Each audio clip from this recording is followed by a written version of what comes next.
Olle ultanii kunis bullee bultanii nagaan kiyya iddoo jirtanitti nagaan kan keenya iddoo jirtanitti isin haa dhaqqabu. Jirtuu nagaa fayyaa qabdu. Kongireesa Itoophiyaa lawmeekariif.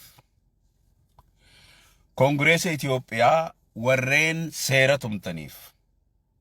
Dhaamsi kiyya akkana ta'a. Ummanni Itoophiyaa barootan dabre keessatti barootan eegaa wayyaaleedhaan qabatamee sirna akka ifii fedhanitti sirna badaa ummata Itoophiyaa jidduutti summii kaayanii sirna naannoo kaayanii naannoo kanaan ummanni keenya hedduu miidhamaa jira. Sabasaboonni Itoophiyaa keessaa'uu diran caalchisee ummanni Oromoo sirna kanaan rakkoo guddaa qunnamaadhaati jira. Daangaarraa dhiibamaadha. Manni isaanii diigamaa. Gamaa gamanaan karaa Amaaraatiinis Amaarri gad dhiiba. Karaa Somaaleetiinis Somaaleen ol dhiibdi. Ummanni kuni haleen funyaaniin bahu jirti jechuudha. Ummanni Oromootii fi mootummaan naannoo Oromiyaatis waan kana yoo itti bobbahan kabar godhuu hin danda'an fakkaata. Maaliifi Amaara dhoorkammoo, Anfar dhoorkammoo, Somaaleef irraa dhoorkammoo akkamitti ummanni kun fuula duraaf Itoophiyaa tana keessattuu akkamitti sabni kun nagaa harkatee qabbanaan jiraataadha. Kan amma gaafan. Walumaa galatti Kongireesni Itoophiyaa lawmeekar warreen seera qopheessitanii seera tumtan. Sirni Dr. Abiy Ahmed Alii kun gajjabaachuuf. Sirni kun gajjabaachuuf naannoon dhabamuu qabdi. Wannummaan naannoo jedhan Itoophiyaa keessaa dhabamuu qabdi.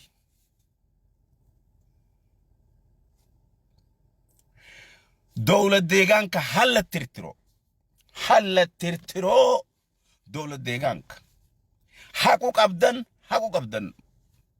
Sirni kuni gajjabaachuuf ummanni Itoophiyaa nama ta'uuf biyya takkitti tokkummaan jaaruuf akka biyya Keenyaatti akka biyya Jabuutiitti akka biyyootan adda addaa warra nagayaan qubatee taa'ee sabasaboonni wal keessa qubatutti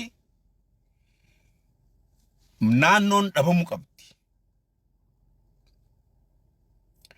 Naannoon killil mangistiin dhabamuu qabdi. Yoo killiliin kun dhabame malee Itoophiyaan forever nagayan taatu. Ani dhaamsi kiyya Kongireesa Itoophiyaatiif dhaamsi kiyya naannoo kana dhabamsiisuu qabdan. Fuula dura ummata Itoophiyaatiif naannoon dhabamuu qabdi. That is important. Maaliifi ummanni kuni asiin lafti tuntiyyaa qawwee guurratanii qawwee hidhatanii sabni biyya Itoophiyaa keessatti ilmi namaa tokko lafti tun lafa tiyya jedhee nama Itoophiyaa dhalate kan Itoophiyaa keessa guddate kan biyyattii tana keessatti abbaa biyyaa ta'ee jiru naannoo tanarraa kaasanii isa ajjeesanii qabeenya isaa saamanii Itoophiyaa keessatti rakkina kana deemu jira. Rakkina kana that's message. Dhaamsi kiyya Dr. Abiy Ahmed Aliitiif kabajamaa muummicha ministeera Itoophiyaa rabbiin aangoo sirra kaa'ee fuula duraafillee aangoo ta'e namni qubaan sirraa tuqu Itoophiyaa keessa hin jiru.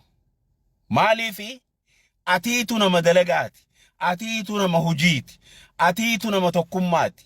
Please sirna kana gattaa'i, sirna kana warra jaalattoota Itoophiyaa jaalattoota warra Itoophiyaa jaalatuu fi jaalattoota biyyattii tana guddisuu fedhan ummata san walitti qabadhu lawmeekar tolfadhu naannoo balleessi ummata Itoophiyaa jidduudha naannoo balleessi. Ilmi Itoophiyaa Gondarii ka'ee ilaa boordara Somaalee irratti mana jaarachuu qaba. Ilmi Amaaraa, ilmi Oromoodha naannoo Oromiyaa keessaa ka'ee Gondarii fi Gojjam keessatti dukkaana banatee mana jaarachuu qaba. Akkuma ilmaan Amaaraa Itoophiyaa Oromiyaa keessaa waa hunda qabanitti Oromoon achi keessaa qabaachuu danda'uu qabaa jechuudha. Kabajaan ummata Oromoo ulfinni ummata Oromoo ummatoota adda addaa warreen Oromiyaa keessatti biizinesa banatanii naggadachaa jiran nagayaan naggadatan. Naannoo Somaalee keessatti Oromoon naggadachuu hin dandeessu. Jiraachuu hin dandeessu. Naannoo Amaaraa keessatti jiraachuu hin danda'an. Naannoo Anfar keessatti jiraachuu hin danda'an. summeentun akka ummata kana jidduu badduuf nagaya sabaaf saboota Itoophiyaatiif naannoon badu qabdi. Naannoo balleessuu qaba. Warri mootummaan Abiyyi Ahmed Ali, mootummaan Dr. Abiyyiidha naannoo dimismis godhu qabdan. Yoo naannoon kun hin banne boochi keenya imimmaan keenya nurraan qooran. Imimmaan keenya nurraan qooran. Somaaleen qawwee hidhatteeti dhiibaa jirti. Amaarri qawwee hidhatee akka agarru kanatti Oromoo dhiibaa jira. Ummanni Oromoo qawween qaban, waa takkalleen qaban, ammoo mootummaadhaaf mootummaa biyya bulchu. Mootummaan biyya bulchu, Defense Minister, Prime Minister, Foreign Minister, wannummaan jiraachufti Oromoodha. Ummanni kuni ummata kana jalatti miidhamaa jira. Wanni kun nuun galu nuti nuun galle wanni kun. Kanaaf dhaamsi keenya gara mootummaa Kongoreessa Itoophiyaatti naannoon dhabamuu qabdi. That is first to choose. Yoo kun dadhabame again. Namni tokko naannoo takka naannoon Soomaalii, naannoon Oromiyaa, nama tokko nama Soomaalii ka Oromiyaa keessa qubatee naannoo Oromiyaa jala jiraatu. Yooniif naannoon Oromiyaa lafti tun lafa teenyaa irraa nuu ka ijattee dhiibdee nama kana horii isaa saamtee kasaaraarra buufte naannoon Oromiyaa namicha Soomaalee ka godaansisan kana qabeenya isaa kafalu khalammaf chuuzii lammaffaati. Filmaata lammaffaa filnaanni tokkoffaa naannoon dhabamuudha. Yoo kana dadhabde mootummaan Abiyyi administreeshinni Abiy Ahmed yoo naannoo haquu dadhabee sakandii kana godhu qaba. Chuuzii kana godhu qaba. Naannoo Soomaalee irraa ummanni Soomaalee ummanni lafti tun lafa teenya jettee Oromoo yoo Soomaalee godaansifte dhiibdee ummata godaanisan qabeenya isaanii guutu kafalu nama du'e gumaa kafalu deebisanii bakka san qubsiisu nama san ama tokko responsibility fudhattee naannoon Oromiyaa ummata sana eeguudha irraan deebi'a.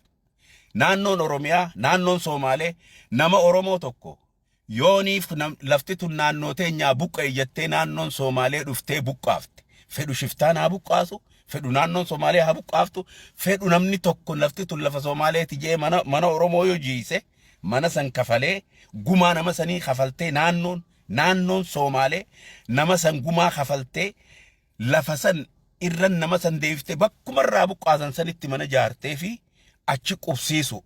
Seerri kun jabaatee tumamuu qaba.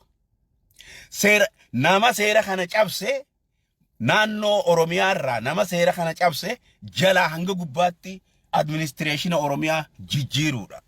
Kuni seera lammaffaati. Kunis waan namni sodaatee warri aangoo qabu sodaatee waan kana eega firraa dhaabbatanii firraa eegan. Kasaaraan akkatti hin buune nama du'e gumaa hanqa miliyoona 5 tokko nama tokkotti miliyoona 5 kafaluu qaban. 1% naannoodhaan ka du'e sababii naannooti yoo namni du'e 5,000 kafaluu qaban. Lawmeekariin kana godhuu qaba. Chuuzii lammaffaati. Yoo naannoo balleessuu dadhabe lawmeekar gattaa'ee waan kana godhuu qaba. Naannoo jidduutti seera tumuu.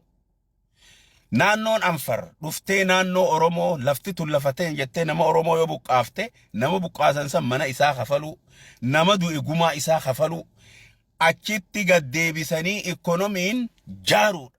Lafa san horii inni dhabe san guututti kafalanii mana isaa jaaranii fi namarraa du'e gumaa kafalanii fi namni sun bakkuma sanitti deebi'ee jaaramee fi nagayni isaa eegamuuf qabaa jechuu. Chuuzii lammaffaati. Chuuzii sadaffaa naannoon Itoophiyaa yoo dadhabde yoo akka biraa dhaban naannoon hundi qawwee hidhatee boordararra taa'ee wal eeguu tahaa jechuu. Kuni waan ifiin dhufaati. Kuni dhaamsa kiyya Kongoreessa Itoophiyaa iyyannaadha. Kongoreessni Itoophiyaa lawmeekariin warri seera tumuu waan kana itti yaaddanii itti qopheessuu qabdan. Hanga ummanni Itoophiyaa hanga yoom akkana jiraata? Why? Aadaa ummanni barmootan qabne hasammuun isaanii dhoqqee seera faranjoonni namaa kannan kana ummata jidduu kaayanii hanga ammaa ummanni Itoophiyaa itti dhibamaa jira itti diigamaa jira jechuu. Waan kana ta'eef mootummaan Dr. Abiy Ahmed Ali please naannoo nurraa balleessa.